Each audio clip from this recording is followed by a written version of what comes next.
if your child has ADHD, you've likely heard of inattentive type, hyperactive type, combined type, but none of that actually talks about how the brain focuses.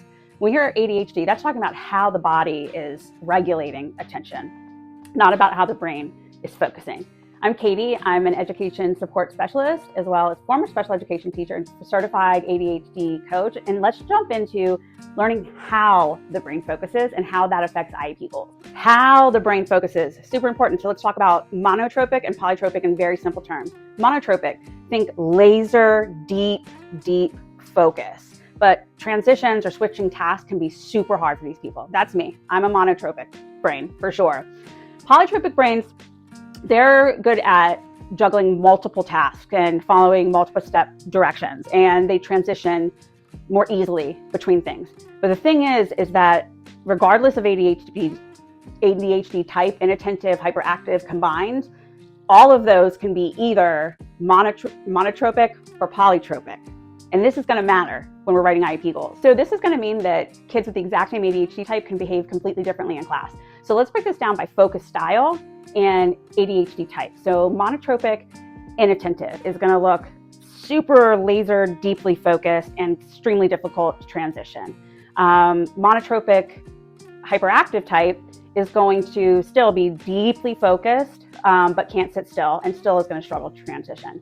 Then we got polytropic inattentive. So they're going to struggle to maintain focus across multiple things, and they typically forgetful or easily bored. Then we have polytropic hyperactive. So this is going to be the jumping between activities and super easily distracted. So we want to make sure that we in the school are writing IEP goals that don't focus on how the adults want your kid to behave, but are focused on how their brain works. Here's the thing, school systems are built for polytropic brains, and even IEP goals assume that kiddos can switch easily between tasks or follow multi-step directions at once or participate in group work on demand. And that's just not neuroaffirming practice. And neuroaffirming practice is going to be writing IEP goals that work with your kiddo's brain, not against it. Okay, so let's look at how we could write some neuroaffirming IEP goals around this topic. So let's look at non-goals and potential goals. So for a monotropic focus style, a non-IEP goal would be something like increase attention across all classroom tasks. No.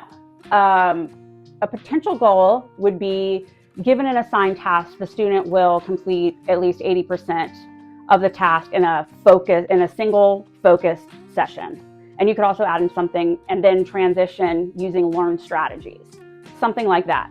And for polytropic, a non-goal would be something like maintain attention on a single task for a certain amount of time. No.